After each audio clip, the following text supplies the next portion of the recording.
GMS news ಸಾಗರ ಸುತ್ತದ ಆಚೆ ಈಚೆ ಮಂಗಳವಾರದ news ಅಪ್ಡೇಟ್ಗೆ ತಮಗೆ ಸ್ವಾಗತ. ಈ ದಿನದ ನ್ಯೂಸ್ ಅಪ್ಡೇಟ್ನ ಪ್ರಾಯೋಜಕರು ಯಶು ಏಜೆನ್ಸೀಸ್, PLD ಬ್ಯಾಂಕ್, ಮೊದಲನೇ ಮಹಡಿ, ಗಾಂಧಿನಗರ, ಗಣಪತಿ ಕೆರೆ ಸಮೀಪ, ಸಾಗರ. ನಿಮ್ಮ ಸೇವೆಯೇ ನಮ್ಮ ಸಂತೃಪ್ತಿ. ನಮ್ಮಲ್ಲಿ ಒಳ್ಳೆಯ ಗುಣಮಟ್ಟದ ಸ್ಯಾನಿಟರಿ ಮತ್ತು ಬಾತ್ವೇರ್ ಪ್ರಾಡಕ್ಟ್ಗಳು ದೊರೆಯುತ್ತದೆ. ಸಂಪರ್ಕಿಸಿ 9461670164 ಅಥವಾ 08183220164. ಒಳ್ಳೆಯ ಗುಣಮಟ್ಟದ ವಸ್ತುಗಳಿಗಾಗಿ ಒಮ್ಮೆ ಭೇಟಿ ನೀಡಿ. ಯಶು ಏಜೆನ್ಸೀಸ್, PLD ಬ್ಯಾಂಕ್, ಮೊದಲನೇ ಮಹಡಿ, ಗಾಂಧಿನಗರ, ಗಣಪತಿ ಕೆರೆ ಸಮೀಪ, ಸಾಗರ. ಭೇಟಿ ನೀಡಿ ಭರವಸೆ ಮಾಡಿಕೊಳ್ಳಿ. ಮೊದಲಿಗೆ ಮುಖ್ಯಾಂಶಗಳು. ಸಹಕಾರ ಮಹಾಮಂಡಳ ನಿರ್ದೇಶಕರಾಗಿ ಕೃಷ್ಣಮೂರ್ತಿ ಭಂಡಾರಿ ಆಯ್ಕೆ. ಶಾಸಕರಿಂದ ಸನ್ಮಾನ ಸ್ವೀಕರಿಸಿ ಗದ್ಗದಿತವಾಗಿ ಕೃಷ್ಣಮೂರ್ತಿ ಭಂಡಾರಿ. ಜಂಬಗಾರು ಜಾಗ ವಿಶೇಷ ಪ್ರಕರಣವೆಂದು ಪರಿಗಣಿಸಿ ಸ್ವಾಧೀನದಲ್ಲಿರುವವರಿಗೆ ಮಂಜೂರು ಮಾಡಲು DSS ಒತ್ತಾಯ. ವಿವೇಕಾನಂದ ಜಯಂತಿ ಅಂಗವಾಗಿ ಬಿಜೆಪಿಯಿಂದ ಉಚಿತ ಆರೋಗ್ಯ ತಪಾಸಣೆ. ವಿವೇಕಾನಂದ ತತ್ವ ಅಳವಡಿಸಿಕೊಳ್ಳಲು ಶಾಸಕರ ಕರೆ. ಕಾನುಗೋಡಿನಲ್ಲಿ ರಾಷ್ಟ್ರೀಯ ಯುವ ದಿನದ ಅಂಗವಾಗಿ ಆನ್ಲೈನ್ ಯೋಗ ಪ್ರದರ್ಶನ. ರಾಷ್ಟ್ರೀಯ ಯೋಗಪಟು ಸಂಧ್ಯಾ ಸಾರಥ್ಯದಲ್ಲಿ ಯಶಸ್ವಿಯಾಗಿ ನಡೆದ ಸೂರ್ಯ ನಮಸ್ಕಾರ ಮತ್ತು ಯೋಗ ಪ್ರದರ್ಶನ. ಈಗ ಸುದ್ದಿಯ ವಿವರ. ಪಕ್ಷದಲ್ಲಿ ನಿಷ್ಠೆಯಿಂದ ಕೆಲಸ ಮಾಡಿದರೆ ಸಂದರ್ಭಾನುಸಾರ ಉತ್ತಮ ಹುದ್ದೆಗಳು ಸಿಕ್ಕೇ ಸಿಗುತ್ತದೆ. ಆದರೆ ಪಕ್ಷಕ್ಕಾಗಿ ಕೆಲಸ ಮಾಡುವಾಗ ನಮ್ಮಲ್ಲಿ ಶ್ರದ್ಧೆ ಇರಬೇಕಾಗುತ್ತದೆ ಎಂದು ಶಾಸಕ ಎಚ್ ಹಾಲಪ್ಪ ಹರತಾಳು ತಿಳಿಸಿದರು. ಸಾಗರದ ಬಿಜೆಪಿ ಕಾರ್ಯಾಲಯದಲ್ಲಿ ಮಂಗಳವಾರ ಬಿಜೆಪಿ ನಗರ ಘಟಕದ ವತಿಯಿಂದ ಕರ್ನಾಟಕ ರಾಜ್ಯ ಸಹಕಾರ ಸಂಘಗಳ ಮಹಾಮಂಡಳದ ನಿರ್ದೇಶಕರಾಗಿ ಅವಿರೋಧ ಆಯ್ಕೆಗೊಂಡ ಗಣಪತಿ ಬ್ಯಾಂಕ್ ನಿರ್ದೇಶಕ ಕೃಷ್ಣಮೂರ್ತಿ ಭಂಡಾರಿ ಅವರನ್ನು ಅಭಿನಂದಿಸಿ ಅವರು ಮಾತನಾಡುತ್ತಿದ್ದರು.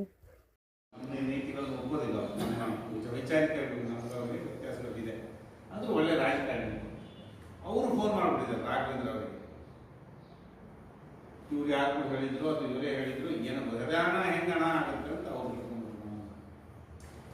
ಕಾಂಗ್ರೆಸ್ನವ್ರು ಹೆಂಗೆ ಫೋನ್ ಮಾಡಿದ್ದಾರೆ, ಹಣ ಕೃಷ್ಣಮೂರ್ತಿ ಭಂಡಾರಿ ಹೆಂಗಣ ಹೇಳೋದು, ಕಾಂಗ್ರೆಸ್ನವ್ರು ಹೆಂಗೆ ಫೋನ್ ಮಾಡೋದು, ರಾತ್ರಿ ಮೊನ್ನೆ ರಾತ್ರಿ ಫೋನ್ ಮಾಡಿದ್ದಾರೆ. ಇಲ್ಲಪ್ಪ ನಮ್ಮ ಪಾರ್ಟಿಯವರು ಅವರು ತಂಗಿ ಸರೋಜ ಭಂಡಾರಿ ನಮ್ಮ ಕೌನ್ಸಿಲು, ಅವರು ನಮ್ಮ ಪಾರ್ಟಿಯಲ್ಲಿ ಕೌನ್ಸಿಲ್ರಾಗಿದ್ರು, ನಮ್ಮ ನಿರ್ದೇಶಕರಾಗಿದ್ರು ಅಂತ ನಾನು ಹೇಳೋದಕ್ಕೆ ನಮ್ಮ ಭಾಷೆ ಇಲ್ಲಪ್ಪ ಎಲ್ಲತ್ತಿದೆ ಅಂತ ಅವ್ರನ್ನೇ ಡೈನಿಂಗ್ ಟೇಬಲ್ ಆಗಿ ಆಯ್ತಣ್ಣ ನೀವು ಹೇಳಿದ್ರೆ ಆಯ್ತು ಅಂತ ಚೆನ್ನೈ ಅಲ್ಲಿ ಬೆಂಗಳೂರಾಗ ಹೋಗ್ಬಿಟ್ಟಿದೆ. ತಲುಪಿಸೋದು ಹೇಗೆ 3:15 ಲಾಸ್ಟ್ ಟೈಮ್ಸ್ 3 ಗಂಟೆ 3 ನಿಮಿಷ 4 ನಿಮಿಷ ಇದ್ದಾಗಿದ್ದು ನಾವು 3 ಗಂಟೆ ಅಂದರೆ ಟೆನ್ಷನ್ ಆಗಿದ್ದು 3 ಗಂಟೆಗೆ ವಾಪಸ್ ತೆಗೆದಿರುತ್ತೆ ಎಲ್ಲ ಕಡೆ ನಾರ್ಮಲ್ ಆಗಿ ಎಲೆಕ್ಷನ್ಲಿ 3:15 ಆಮೇಲೆ ಆಯಿತು ಆಯ್ತು ಬಿಡೋಣ ಮಾಡ್ತೀನಿ ಅಂದರು. ನಾನು ಹೊರಡ್ಲಾಗ ಮತ್ತೆ ಮಾಡ್ತಿಲ್ಲ ಅಂತ ಹೊರಡ್ತು. ಸುದ್ದಿ ಬಂತು ಚೆನ್ನೈ ವಾಪಸ್ ತರಿಸಿದ್ರು. ಇಲ್ಲ ಸಾಗಬೇಕಾದ್ರೆ ಮಾತು ಹೇಳ್ತೀನಿ ಯಡಿಯೂರಪ್ಪನವ್ರಿಗೆ, ಬೇಡ ಬಿಡೋಣ ನಾನೇ ಮಾತಾಡ್ತೀನಿ ಕೊಂಚ ಚೆನ್ನೈ ವಾಪಸ್ ತಗೊಂಡು ಸ್ವಲ್ಪ ಅದಾಗಿದೆ. ಪ್ರೆಸ್ಟೀಜಿಯಸ್ ಸಂಸ್ಥೆ ಕೃಷ್ಣಮೂರ್ತಿ ಹೋಗ್ತಾರೆ, ಸಮರ್ಥರು ಹೋಗ್ತಿದ್ದಾರೆ. ಅವರಿಗೆ ತುಂಬ ಆರೋಗ್ಯ ಸಮಾಧಾನ ಎಲ್ಲವನ್ನು ಕೊಡಲಿ ಅಂತೇಳಿ ನಾನು ಭಗವಂತನ ಪ್ರಾರ್ಥನೆ ಮಾಡ್ತೀನಿ. ಅವ್ರು ಆರೋಗ್ಯವನ್ನು ಕೊಡಬೇಕು. ಮೊದಲು ಬೆಂಗಳೂರಿನಲ್ಲಿ ಆಫೀಸು, ಡಬಲ್ ರೋಡ್ನಲ್ಲಿ ಆಫೀಸ್, ಲಾಭಾಗ್ ರೋಡಲ್ಲಿ, ಡಬಲ್ ರೋಡಲ್ಲಿ KSRTC ಮೇನ್ ಆಫೀಸ್ ಇರುತ್ತೆ. ಒಳ್ಳೆ ಸುಸಜ್ಜಿತವಾದ ಸುಂದರವಾದ ಬಿಲ್ಡಿಂಗ್ ಒಂದಿದೆ. ಫ್ಲೈಓವರ್ ಪಕ್ಕನೇ ಇದೆ. ಈ ಫ್ಲೈಓವರ್ ಆಗಿತ್ತು ಪಕ್ಕ ಲ್ಯಾಂಡಿಂಗ್. ಯಾಕಂದ್ರೆ ನಾನು ಹೋಗಿದ್ದೆ ಬೇರೆ ಸಿಗಿ HK ಪಾಟೀಲ್ ನೋಡೋಕ್ಕೆ ಹೋಗಿದ್ದೆ. ಆಮೇಲೆ ಭಾರತ್ ಕೋಆಪರೇಟಿವ್ ಬ್ಯಾಂಕು, ಈ ನಮ್ಮ ಸಮಾಜದವರೆಲ್ಲ ಸೇರಿ ಒಂದು ಬ್ಯಾಂಕ್ ಬಾಂಬೆಗೆ ಮಾಡಿದ್ರು, ಅದು ಬ್ರಾಂಚ್ ಓಪನ್ ಮಾಡಿ ನಾನು ಬಂದು ಕೂಡ ಹೋಗಿದ್ದೆ. ಅಲ್ಲಿ ಇವರು ಆಫೀಸಿಗೆ HK ಪಾಟೀಲ್ ಕೂಡ ಬಂದಿದ್ದರು. ಹೀಗೆ ಒಂದು ಒಳ್ಳೆಯ ಸಂಸ್ಥೆ, ಎಲ್ಲ ಕೋಆಪರೇಟಿವ್ ಬ್ಯಾಂಕ್ಗಳ ಕೂಡ ಒಳ್ಳೆಯದಾಗಲಿ ಅಂತ ನಾನು ಹಾರೈಸಿ ಅಭಿನಂದನೆ ಸ್ವೀಕರಿಸಿ ಗದ್ಗದಿತರಾಗಿ ಮಾತನಾಡಿದ ರಾಜ್ಯ ಸಹಕಾರ ಸಂಘಗಳ ಮಹಾಮಂಡಳದ ನಿರ್ದೇಶಕ ಕೃಷ್ಣಮೂರ್ತಿ ಭಂಡಾರಿ, ನನಗೆ ಯಾಕೆ ದುಃಖ ಬರ್ತಿದೆ ಅಂದರೆ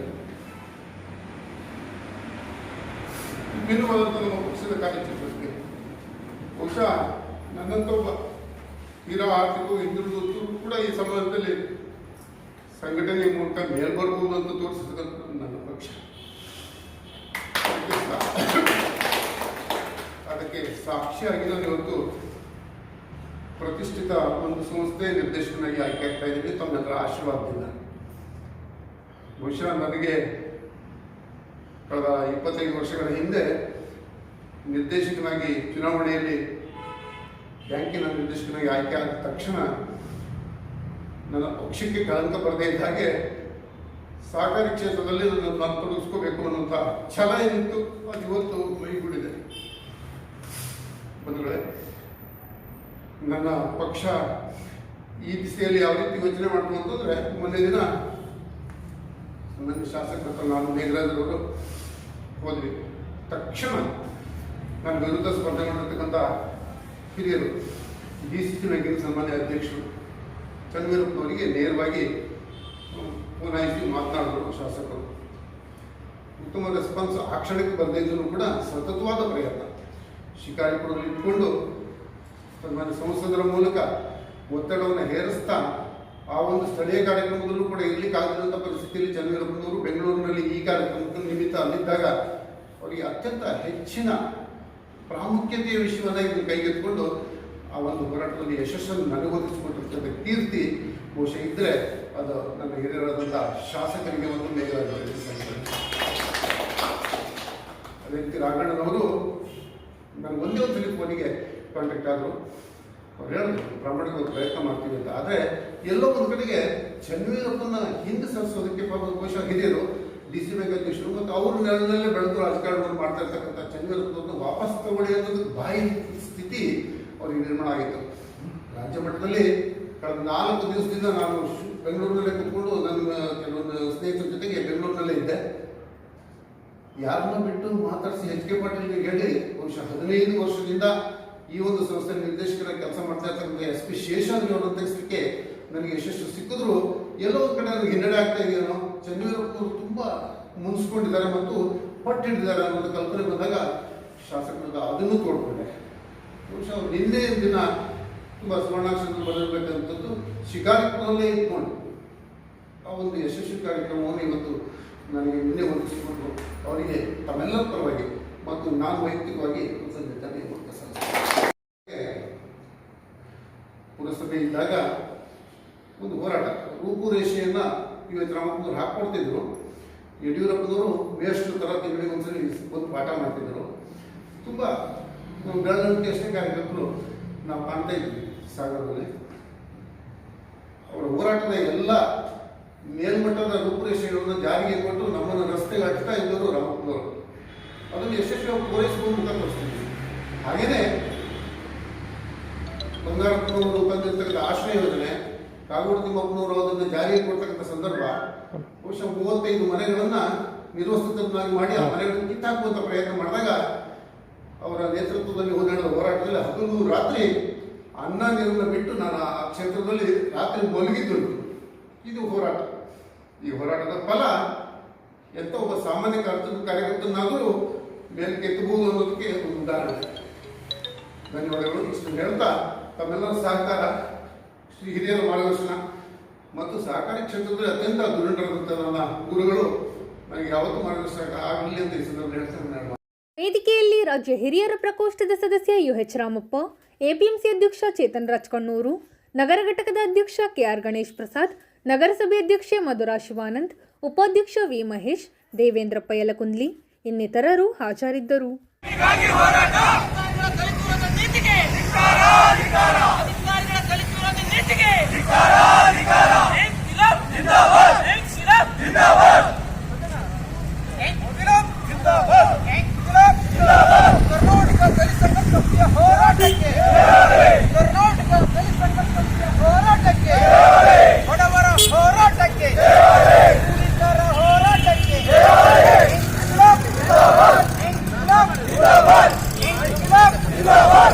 ಸಾಗರ ತಾಲೂಕಿನ ಜಂಬಗಾರು ಗ್ರಾಮದ ಸರ್ವೆ ನಂಬರ್ 8ರಲ್ಲಿರುವ 3.3 ಎಕರೆ ಸರ್ಕಾರಿ ಜಾಗವನ್ನು ನಿವೇಶನ ರಹಿತ ಮುಳುಗಡೆ ಸಂತ್ರಸ್ತರು ಹಾಗೂ ಪರಿಶಿಷ್ಟ ಜಾತಿ, ಇತರೆ ಹಿಂದುಳಿದ ವರ್ಗದವರ ಸ್ವಾಧೀನಾನುಭವದಲ್ಲಿರುವ ಕುಟುಂಬದವರಿಗೆ ನಿವೇಶನವಾಗಿ ಪರಿವರ್ತಿಸಿ ಹಕ್ಕುಪತ್ರ ನೀಡುವಂತೆ ಒತ್ತಾಯಿಸಿ ಮಂಗಳವಾರ ಕರ್ನಾಟಕ ದಲಿತ ಸಂಘರ್ಷ ಸಮಿತಿ ಪ್ರೊಫೆಸರ್ ಬಿ ಕೃಷ್ಣಪ್ಪ ಬಣ ವತಿಯಿಂದ ಉಪವಿಭಾಗಾಧಿಕಾರಿಗಳ ಕಚೇರಿಗೆ ಮನವಿ ಸಲ್ಲಿಸಲಾಯಿತು.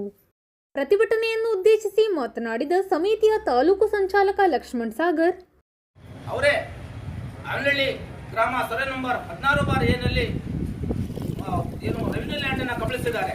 ಅದು ಕೂಡ ಕಾನೂನು ಬಾಹಿರವಾಗಿರ್ತಕ್ಕಂಥದ್ದು. ತಹಸೀಲ್ದಾರ್ ಮತ್ತು ಎಸ್ ಅವರಿಗೆ ಅದು ಕಂಡಿಲ್ವಾ? ಹಂಗಾರೆ ಯಾರೋ ಒಬ್ಬ ಅಲ್ಲಿಯ ಅಮಾಯಕರು ಅಥವಾ ಒಳಗಡೆ ಸಂತ್ರಸ್ತರು ಏನು 30-40 ಅವರು ಗಡಿ ಫಿಕ್ಸ್ ಮಾಡಿ ಅವರು ಸ್ವಾಧೀನದಲ್ಲಿ ಇರ್ತಕ್ಕಂಥದ್ದನ್ನ ಇವರು ತೆರವು ಮಾಡ್ಲಿಕ್ಕೆ ಮುಂದಾಗ್ತಾರೆ ಅಂದ್ರೆ, ಆದ್ರೆ ಎಕರೆಗಟ್ಟಲೆ ಹೊಡಿತಿದಾರಲ್ಲ ಸಾಗರ ತಾಲೂಕಲ್ಲಿ. ಆದರೆ ಪಗಾರಕ್ಕೊಮ್ಮೆ ಎಷ್ಟೆಲ್ಲ ಮಾಡ್ಕೊಂಡಿಲ್ಲ, ಎಕರೆಗಟ್ಟಲೆ ಮಾಡ್ಕೊಂಡಿದ್ದಾರೆ. ಸುಮಾರು ಹೆಚ್ಚು ಕಡಿಮೆ ಒಬ್ಬೊಬ್ಬರು ಹೇಳ್ಬೇಕಂದ್ರೆ ಹೆಚ್ಚು ಕಡಿಮೆ ಒಂದು 500-600 ಎಕರೆ ಬಗರಪ್ಪು ಮಾಡ್ಕೊಂಡಿದ್ದಾರೆ.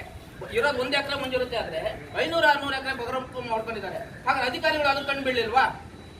ಯಾರೋ ಇಲ್ಲಿ ಹಿಂದುಳಿದ ವರ್ಗದವರು ಅಥವಾ ದಲಿತರು, ಅಸಹಾಯಕರು ನಿವೇಶನ ಮನೆ ಕಟ್ಟಿಕೊಳ್ಳಲಿಕ್ಕೂ ನಿವೇಶನ ಇಲ್ಲದಂತಹ ವ್ಯಕ್ತಿಗಳು ಇವತ್ತು ಒಂದು ನಿವೇಶನ ಮಂಜೂರು ಮಾಡಿಕೊಡಿ ಅಂತ ಅರ್ಜಿ ಕೊಟ್ರೆ ಅದನ್ನ ಏನೂ ಪ್ರಕ್ರಿಯೆ ಮಾಡಿದೈತಿ, ಸುಮ್ಮನೆ ಅದನ್ನ ತಡೆ ಹಿಡಿದಿದ್ದಾರೆ. ಯಾಕೆ ಅಂತ ಗೊತ್ತಾಗ್ತಿಲ್ಲ. ಹಾಗಾಗಿ ನಮ್ಮ ಹೋರಾಟ ಏನು ಇಷ್ಟಕ್ಕೆ ಮುಗಿಯೋದಿಲ್ಲ.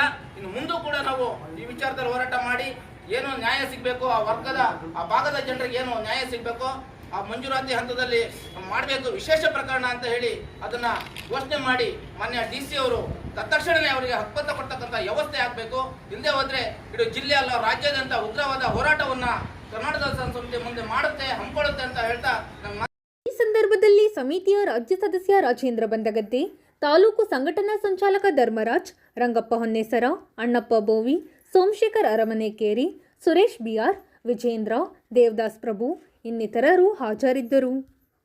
ಸ್ವಾಮಿ ವಿವೇಕಾನಂದರ ತತ್ವಾದರ್ಶಗಳು ಯುವ ಪೀಳಿಗೆಯ ಮಂತ್ರವಾಕ್ಯವಾಗಬೇಕು.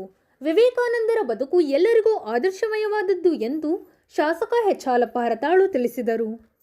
ಸಾಗರದ ಶಿವಪ್ಪನಾಯಕ ನಗರದ ಆಟೋ ಚಾಲಕರ ಸಭಾಭವನದಲ್ಲಿ ಮಂಗಳವಾರ ಬಿಜೆಪಿ ಯುವ ಮೋರ್ಚಾ ಹಾಗೂ ಶಿವಪ್ಪನಾಯಕ ಮಹಾಶಕ್ತಿ ಕೇಂದ್ರದ ವತಿಯಿಂದ ಸ್ವಾಮಿ ವಿವೇಕಾನಂದರ 118ನೇ ಜನ್ಮದಿನಾಚರಣೆ ಅಂಗವಾಗಿ ಆಯೋಜಿಸಲಾಗಿದ್ದ ಉಚಿತ ಆರೋಗ್ಯ ತಪಾಸಣಾ ಶಿಬಿರವನ್ನು ಉದ್ಘಾಟಿಸಿ ಮಾತನಾಡಿದ ಅವರು, ಸಾಗರದ ಆಸ್ಪತ್ರೆಗೆ ಹೋಗ್ತೀವಿ, ಯಾವುದೇ ಆಸ್ಪತ್ರೆಗೆ ಹೋಗಿ ಆಸ್ಪತ್ರೆಗೆ ಹೋದ ಕೂಡಲೇ ಒಂಥರ ಹಾಸ್ಪಿಟಲ್ ಸ್ಮೆಲ್ ಬರ್ತದೆ ಆಸ್ಪತ್ರೆ ಇರೋ ಅಂತ. ಆದರೆ ನಮ್ಮ ಸಾಗರದಲ್ಲಿ ಹಾಗೆ ಅನ್ಸಲ್ಲ. ನೀವು ಬೇಕಾದ್ರೆ ನೋಡಿ, ನಾನು ಇವತ್ತು ಹೇಳಿದ್ದೇನೆ, ಆಸ್ಪತ್ರೆ ಒಳಗೆ ಹೋಗಿ ಕೂಡ ಒಂಥರ ಸ್ಮೆಲ್, ಹಾಸ್ಪಿಟಲ್ ಸ್ಮೆಲ್ ಇರ್ತದೆ. ನಮ್ಮಲ್ಲಿಲ್ಲ. ಅಷ್ಟು ಮಟ್ಟಿಗೆ ಪ್ರಯತ್ನವನ್ನು ಎಲ್ಲರೂ ಸೇರಿ ಮಾಡ್ತಾ ಇದ್ದಾರೆ. ಒಳ್ಳೆಯ ಆಸ್ಪತ್ರೆ. ಮತ್ತು 300-400 ಹೆರಿಗೆ ಒಂದು ತಿಂಗಳಿಗೆ ಆಗ್ತದೆ. ಆವರೇಜು 12-13 ಹೆರಿಗೆ ದಿನ ಆಗ್ತದೆ ಅಂತ ಹೇಳಿದ್ರೆ 10-12 ಹೆರಿಗೆ ಆಗ್ತದೆ. ಅಂದರೆ ಒಂದು ಒಳ್ಳೆಯ ವ್ಯವಸ್ಥೆಯಲ್ಲಿ ನಾವು ಇದ್ದೇವೆ ಅಂತ. ಅವರಿಗೆ ಇನ್ನೂ ಒಂದಿಷ್ಟು ಸವಲತ್ತುಗಳನ್ನು ಒದಗಿಸ್ತೇವೆ. ಇಲ್ಲಿ ಯಾರ್ಯಾರು ಬಿಟ್ಟು ಹೋಗಿರ್ತೀವಿ ನಿಮ್ಮ ಊರು ಬಾಗಿಲಿಗೆ ಬಂದು ಆರೋಗ್ಯ ತಪಾಸಣೆ, ಮನೆ ಬಾಗಿಲಿಗೆ ಬಂದು ತಪಾಸಣೆ ಅನ್ನೋ ಕಾರಣಕ್ಕೆ ಇಲ್ಲೆಲ್ಲ ಮಾಡಿದ್ದೀವಿ. ಸಾಗ ಹಾಸ್ಪಿಟ್ಲಲ್ಲೇ ಇನ್ನೊಂದು ಒಂದು ಅವಕಾಶ ಮಾಡ್ಬೋದಾಗಿದೆ. ಎಲ್ಲರೂ ಉಪಯೋಗಿಸೋದು ಸಮಯ ಸಾಕಾಗಲಿಲ್ಲ. ಒಂದು 2 ದಿನ ಮುಂಚೆ ಮಾಡಿಕೊಂಡು ಪ್ಲ್ಯಾನ್ ಮಾಡಿದರೆ ಇನ್ನೂ ವ್ಯವಸ್ಥಿತವಾಗಿ ಮಾಡ್ತಿದ್ದೆ. ಏನಾಗಲಿ ಮನಸ್ಥಿತಿ ಇದೆಯಲ್ಲ, ನೀವು ಅದನ್ನು ಅಪ್ರಿಷಿಯೇಟ್ ಮಾಡಬೇಕಾಗತ್ತೆ. ಕೆಲವು ಸರಿ ಆಗಲ್ಲ. ನೀವು ವಾಟ್ಸಪ್ಪಲ್ಲೂ ಮಾಡಿ. ಇತ್ತೀಚೆಗೆ ಒಂದು ಬೇಸರದ ಸಂಗತಿ ಏನಂದರೆ, ಚೆನ್ನಾಗಿ ಮಾಡಿದ್ರು ರಕ್ತದಾನ ಶಿಬಿರ. ಈ ರಾಜ್ಯದಲ್ಲೇ ಅತ್ಯಂತ ದೊಡ್ಡ ರಕ್ತದಾನ ಶಿಬಿರ ಮಾಡಿದರು. ಆದರೆ ಕೆಲವು ಮಾಧ್ಯಮದಲ್ಲಿ ಅದು ಬರಲೇ ಇಲ್ಲ. ಅದಾಗಿ 2 ದಿನದ ನಂತರ 17 ಜನ ರಕ್ತದಾನ ಮಾಡಿದರು. ಅದು ದೊಡ್ಡಕ್ಕೆ ಬಂತು, ಭೀಕರ ರಕ್ತದಾನ. ರಕ್ತಕ್ಕೆ ಪಕ್ಷ, ಜಾತಿ, ಸಂಘಟನೆ, ಧರ್ಮ ಯಾವುದಿಲ್ಲ. ಎಲ್ಲರ ರಕ್ತ ಒಂದೇ ಥರ ಇರ್ತದೆ. ಅದೆಲ್ಲ ಒಂದು 3-4 ಗ್ರೂಪ್ ಇದೆ ಅಷ್ಟೇ. ರಕ್ತದಲ್ಲಿ ಜಾತಿ ಇಲ್ಲ. ಉಪವಿಭಾಗೀಯ ಆಸ್ಪತ್ರೆಯ ಸರ್ಜನ್ ಡಾಕ್ಟರ್ ವಿಕ್ರಮ್ ಮಾತನಾಡಿ, ಹಾಗೂ ಈ ಪ್ರಯುಕ್ತ ಇಲ್ಲಿ ಆರೋಗ್ಯ ಶಿಬಿರ ನಡೆಸ್ತಾ ಇರೋದು ಒಂದು ಒಳ್ಳೆಯ ಸಂಗತಿ. ಹಾಗೂ ಇದಕ್ಕೆ ನಾನು ಇಲ್ಲಿ ನಡೆಸಲಿಕ್ಕೆ ಅನುವು ಮಾಡಿಕೊಟ್ಟವರಿಗೆ ಎಲ್ಲರಿಗೂ ನಾನು ಅಭಿನಂದನೆಗಳನ್ನು ತಿಳಿಸುತ್ತೇನೆ. ಹಾಗೂ ಅವರು ನಮ್ಮ ವಿವೇಕಾನಂದರು ಏನು ಹೇಳ್ತಿದ್ರು ಅಂತಂದ್ರೆ, ಒಂದು ದೇಶ ಮುಂದೆ ಬರಬೇಕು ಅಂತಂದ್ರೆ ಆ ದೇಶದ ನಾಗರಿಕರು ಆರೋಗ್ಯವಂತರಾಗಿರಬೇಕು ಅಂತ ಹೇಳ್ತಾ ಇದ್ರು. ಸೊ ಈ ನಿಟ್ಟಿನಲ್ಲಿ ನಾವು ಈಗ ನಮ್ಮ ಜನತೆ ಯಾವ ಕಾಯಿಲೆಗೆ ಬೀಳುತ್ತಾರೋ ಆವಾಗ ಆಸ್ಪತ್ರೆಗೆ ಬರ್ತಾರೆ. ಬಟ್ ಆ ಕಾಯಿಲೆಗಳು ಬರದೇ ಇರುವ ಹಾಗೆ ನಮ್ಮ ಜನರು ಆರೋಗ್ಯವಂತ ದಿನನಿತ್ಯ ಚಟುವಟಿಕೆಗಳನ್ನು ನಡೆಸಿಕೊಂಡು ಆರೋಗ್ಯವಂತ ಜೀವನ ನಡೆಸಲಿಕ್ಕೆ ಅವರಿಗೆ ನಾವು ಜಾಗರೂಕತೆಯನ್ನು ಮಾಡಿಕೊಡ್ಬೇಕು, ಹಾಗೂ ಅವ್ರಿಗೆ ತಿಳಿಸ್ಕೊಡ್ಬೇಕು. ಹಾಗೂ ಈ ಕಾಯಿಲೆಗಳು ಅದನ್ನು ನೋಡ್ಬಿಟ್ಟು ಅದನ್ನು ಸ್ಕ್ರೀನ್ ಮಾಡೋದಕ್ಕೆ ನಾವು ಜನಸಾಮಾನ್ಯರ ಮಧ್ಯದಲ್ಲಿ ಹೋಗಿ ಈ ತರ ಆರೋಗ್ಯ ಶಿಬಿರಗಳನ್ನು ಮಾಡಿದಾಗ ಸೊ ಆ ಥರ ಏನಾದ್ರು ಅವರಿಗೆ ಏನಾದ್ರು ಆರೋಗ್ಯದಲ್ಲಿ ಸಮಸ್ಯೆ ಇದೆ ಅಂತ ಅವರಿಗೆ ತಿಳಿಸಿಕೊಟ್ಟು ಅವರಿಗೆ ಮುಂಚೆನೇ ಅದರ ಟ್ರೀಟ್ಮೆಂಟ್ ಕೊಡೋದ್ರಿಂದ ಈ ಕಾಯಿಲೆಗಳು ಮತ್ತು ದೊಡ್ಡ ದೊಡ್ಡ ರೋಗಗಳು ಬರದೇ ಇರೋ ಹಾಗೆ ನಾವು ಅದನ್ನು ತಡೆಗಟ್ಟಲು ಸಾಧ್ಯವಾಗುತ್ತದೆ. ಸೊ ಆ ನಿಟ್ಟಿನಲ್ಲಿ ಈ ತರದ ಆರೋಗ್ಯ ಶಿಬಿರಗಳು ಇನ್ನೂ ಜಾಸ್ತಿ ಆಗಬೇಕು. ಇನ್ನೂ ದೂರದ ಪ್ರದೇಶಗಳಲ್ಲಿ ಎಲ್ಲಿ ನಮಗೆ ಟ್ರಾನ್ಸ್ಪೋರ್ಟ್ ವ್ಯವಸ್ಥೆ ಇರೋದಿಲ್ಲೋ ಅಲ್ಲೂ ಆಗೋದ್ರಿಂದ ಈ ಆರೋಗ್ಯ ಶಿಬಿರದಿಂದ ಜನರಿಗೆ ತುಂಬಾ ಹೆಲ್ಪ್ ಆಗುತ್ತದೆ. ಸೊ ಈ ತರ ಶಿಬಿರಗಳು ಇನ್ನು ಮುಂದೆ ತುಂಬಾ ಆಗಲಿ ಅಂತ ಆಶಿಸುತ್ತಾ ನನ್ನ ಮಾತು. ವೇದಿಕೆಯಲ್ಲಿ ನಗರಸಭೆ ಅಧ್ಯಕ್ಷೆ ಮಧುರಾ ಶಿವಾನಂದ್, ಉಪಾಧ್ಯಕ್ಷ ವಿ ಮಹೇಶ್, ಸದಸ್ಯರಾದ ಗಣೇಶ್ ಪ್ರಸಾದ್, ಸವಿತಾ ವಾಸು, ಬಿಎಚ್ ಲಿಂಗರಾಜ್, ಎಪಿಎಂಸಿ ಅಧ್ಯಕ್ಷ ಚೇತನ್ ರಾಜ್ ಕಣ್ಣೂರು, ಡಾಕ್ಟರ್ ಹರೀಶ್, ಡಾಕ್ಟರ್ ಸುಚಿತ್ರಾ, ಪ್ರಮುಖರಾದ ಮಹೇಶ್ ಮಗವೀರಾವ್, ಶ್ರೀರಾಮ್, ಪರಶುರಾಮ್, ಸಂತೋಷ್ ಕೆಜಿ, ಪುರುಷೋತ್ತಮ್, ಮಂಜುನಾಥ್, ಸಂತೋಷ್ ಶೇಟ್, ಸತೀಶ್ ಕೆ ಇನ್ನಿತರರು ಹಾಜರಿದ್ದರು. ಸಾಗರ ತಾಲೂಕಿನ ಕಾನುಗೋಡು ಗ್ರಾಮದಲ್ಲಿ ವಿವೇಕಾನಂದರ 118ನೇ ಜನ್ಮದಿನದ ಪ್ರಯುಕ್ತ ರಾಷ್ಟ್ರೀಯ ಯುವ ದಿನ ಅಂಗವಾಗಿ ದಮನ್ನ ನಮೋ ಇಂಡಿಯಾ ವತಿಯಿಂದ ದೇಶದಾದ್ಯಂತ ಆನ್ಲೈನ್ನಲ್ಲಿ ನಡೆದ ಕಾರ್ಯಕ್ರಮದ ಭಾಗವಾಗಿ ಯೋಗ ಕಾರ್ಯಕ್ರಮ ಮಂಗಳವಾರ ನಡೆಸಲಾಯಿತು. ಸೂರ್ಯ ನಮಸ್ಕಾರ ವಿಶ್ವ ದಾಖಲೆ ನಿರ್ಮಿಸುವ ಸಲುವಾಗಿ ಆಯೋಜಿಸಿದ್ದ ಕಾರ್ಯಕ್ರಮದಲ್ಲಿ ರಾಷ್ಟ್ರೀಯ ಯೋಗಪಟು ಕಾನುಗೋಡಿನ ಸಂಧ್ಯಾ ಎಂಎಸ್ ನಾಯಕತ್ವದ ತಂಡದಿಂದ ಯೋಗ ಮತ್ತು ಸೂರ್ಯ ನಮಸ್ಕಾರ ಪ್ರದರ್ಶನ ನಡೆಯಿತು. ತಂಡದಲ್ಲಿ ಯೋಗಪಟುಗಳಾದ ಕಾವ್ಯ, ತನ್ವಿತಾ, ಸಾನ್ವಿ, ಹಿತಾರ್ಥ, ಶ್ರೇಯಾ ತೆಂಗಿನಮಠ, ವಂದಿತಾ, ರಕ್ಷಿತಾ, ಕುಮಾರಗೌಡ, ವಿಕ್ಕಿ, ಪೂರ್ಣಶ್ರೀ ಭಾಗವಹಿಸಿದ್ದರು. ಯೋಗ ತರಬೇತುದಾರ ಶ್ರೀಧರ್ ಮೂರ್ತಿ ಕಾನ್ಗೋಡ್ ಮಾರ್ಗದರ್ಶನದಲ್ಲಿ ಕಾರ್ಯಕ್ರಮ ನಡೆಸಲಾಯಿತು. ಇದು ಇಂದಿನ ಸಮಗ್ರ ಸುದ್ದಿ. ನಿರಂತರ ಮತ್ತು ವಸ್ತುನಿಷ್ಠ ಸುದ್ದಿಗಾಗಿ ನೋಡ್ತಾ ಇರಿ GNS ನ್ಯೂಸ್. ಧನ್ಯವಾದಗಳು.